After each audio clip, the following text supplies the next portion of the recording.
Hey everybody, this is Professor Lucien, and as you can see on the screen here, for week 11, or basically the fourth week of the loss run data analysis project, we've got a lot here, and I have decided to create this video to make things a lot easier for you, so that if you need to, you could watch these videos at like 2 times the speed, and just kind of follow. There is no binder assignment this week. There is no quiz this week. It's just this. I did add a few items to help you with this week, or with understanding some of the concepts from this week.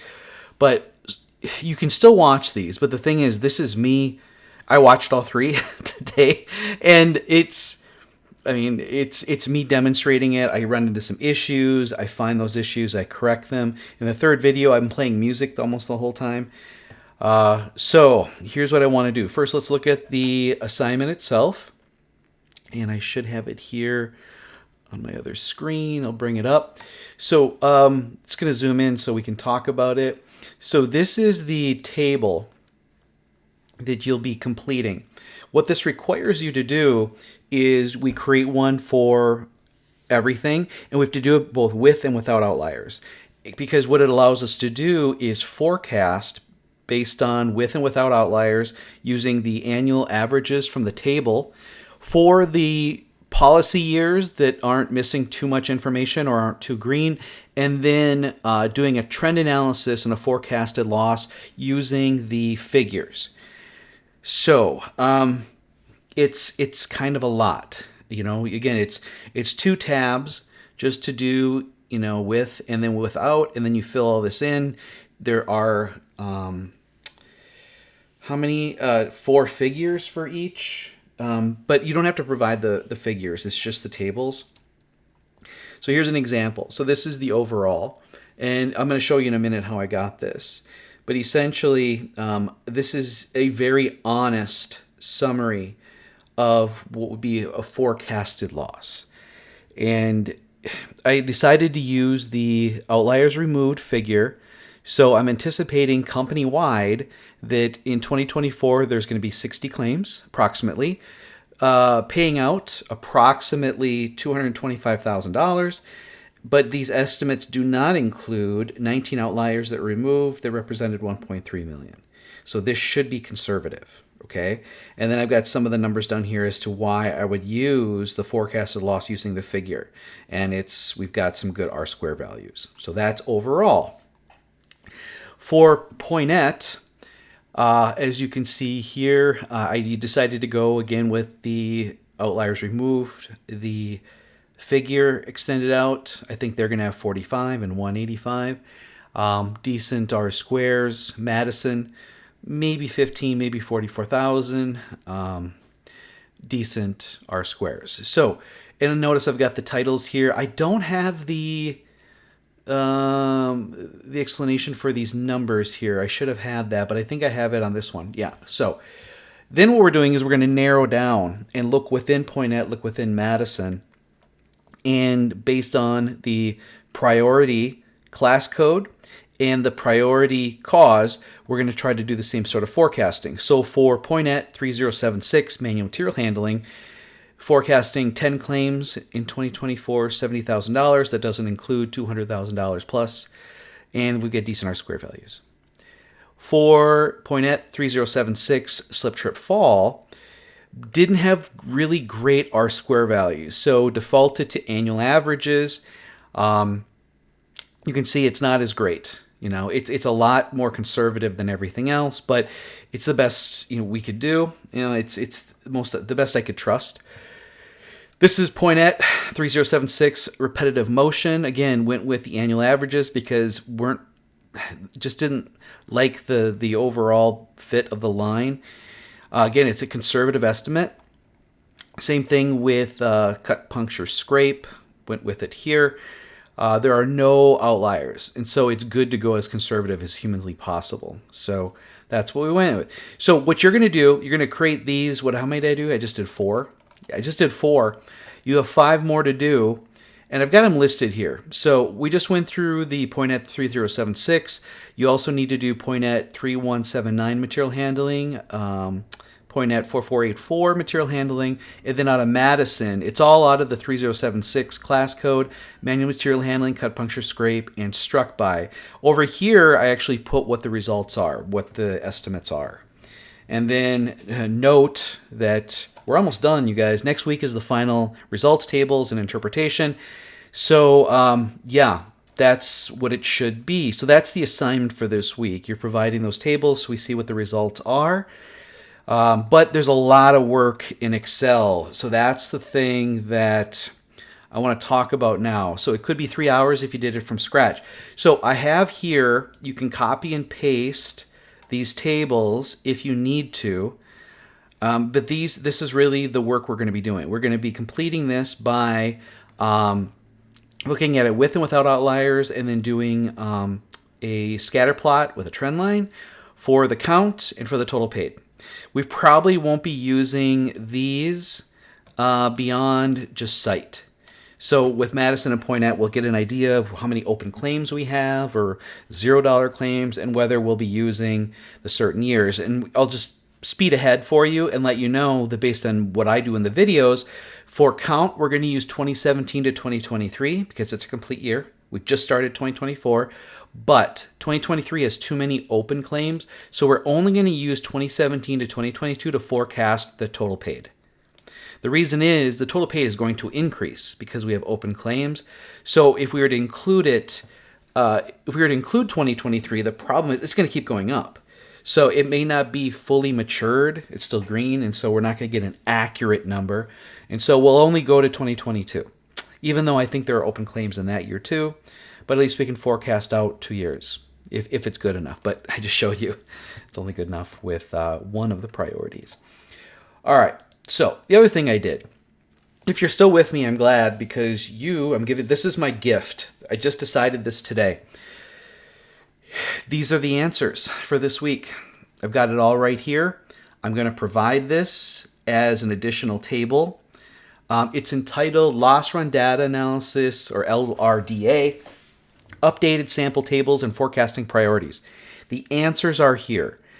I'm trying to save you guys time. I would listen to the videos and kind of go through and see how I did this stuff, because you have to write comments. So this is the work, but you need to write the comments. So here I'm doing all the figures and filling out the table and doing the averages with the outliers included. And then you'll see down below here as I keep going over, when I get to, so this is company-wide forecasted losses. You saw this on the document. Did I close it already? So I took that table and I put it right here. So I made it look pretty. I copied it over and made it look pretty.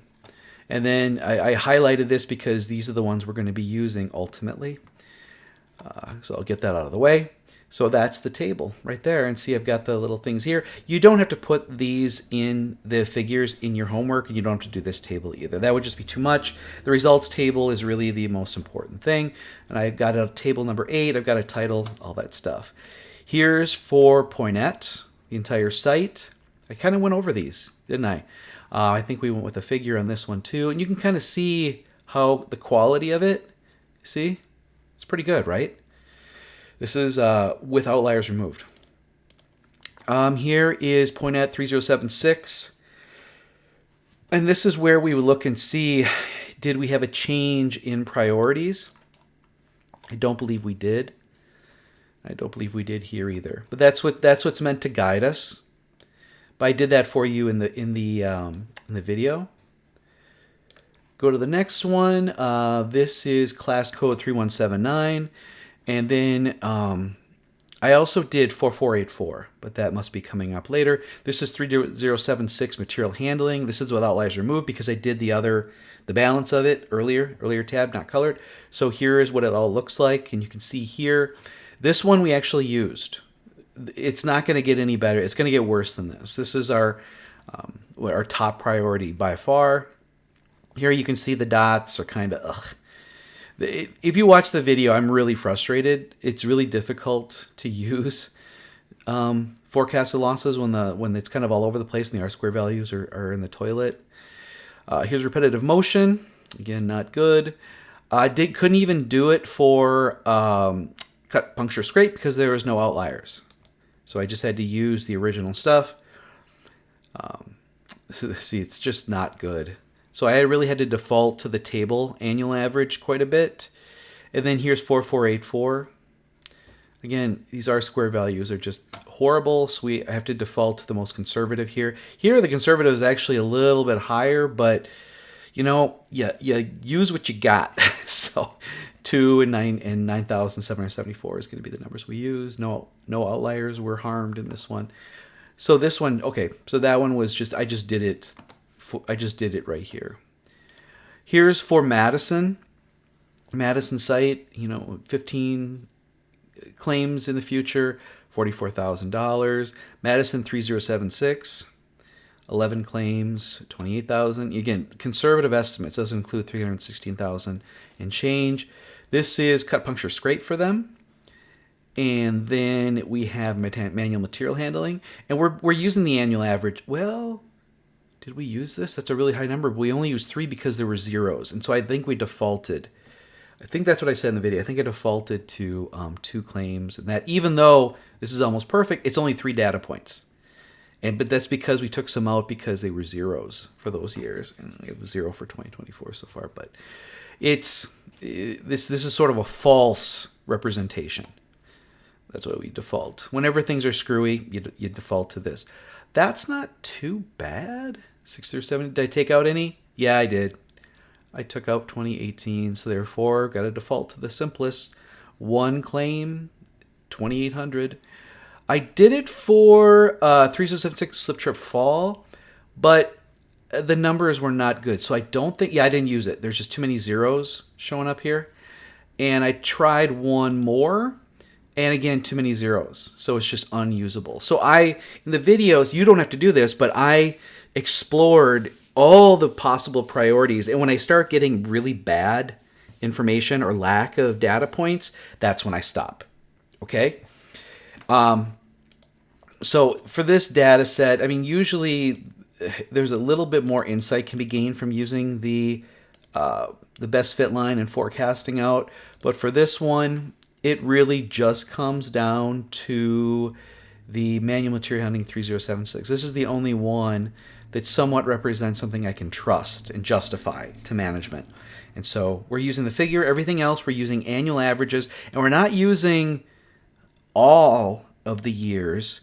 We're using, for count, we're using 2017 to 2023. And then for the total paid, we're using 2017 to 2022. And that's basically it. Now, there is a lot of tricks in having these things autofill. You'll see in the video, I come on here, I make sure everything in the numbers are right. I go down here and I make sure that the outliers are all updated, because all we're really doing is starting with this basic idea of like for, let's see here, we have point at, and then we're going to go point at 3076. And what we do is we delete the claims that don't meet the criteria we're looking at. So everything updates automatically except for the figures. Those we have to redo every time we do something crazy because they're predicated on the data from the previous tab. And then once it's all done, we put the data in here and we decide which one are we going to use. What are we going to use for our forecasted numbers? Primarily, we look at the R-square values, that go out. But if they're no good, like let's say right here, then we default to outliers removed, annual averages. And those are usually the lowest numbers. And again, it's a very conservative number.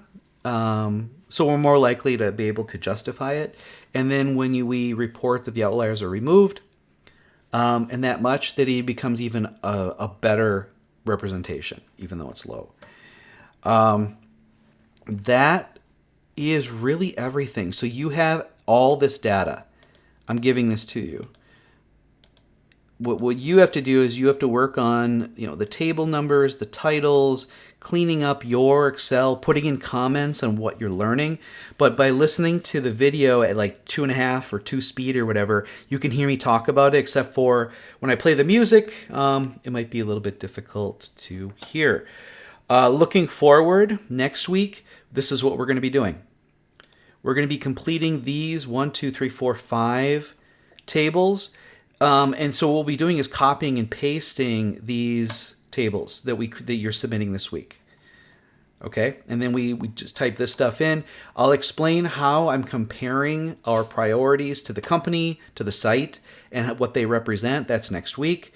And then using the ROI equation and solving for the recommended investment to calculate what our amounts are. So next week, I'm cutting to the chase here, but next week you're going to be, basically determining that in our 9 priorities here, there are 25 claims in 2024 expected, about 127,000, asking for 101, which is a 25% return on investment. This does not include $788,000 in outliers. Here's the other thing I'm going to do. I have the 2024 data and a little bit of the 2025. So I'm going to do an analysis and show you what the actual numbers are next week for when you have to do this. So not this week, but next week. And also then you're going to want to be building your final results tab that has all the information. This is everything you would need, to report in order to justify management investing over $100,000. What are we going to do with that $100,000? We're going to study this work. We're going to talk to the workers. We're going to try to understand it from their perspective and hopefully implement controls based on that prevent the exposures that ultimately have been resulting in these claims and these claims amounts. And again, if we can prevent these based on that investment, the management or the company is receiving 25% return on that. Yeah, that's basically it, you guys. That's where we are with the project. And then, again, go ahead and use this document. I'll be uploading it. I'm going to place it right after the progress update. I'm going to place it right here. So, yeah, good luck. Contact me if you have any questions. I hope everything's going real well for you guys, and I hope this saves you time. Makes the learning a little bit easier this week, because this is a lot if you had to do it.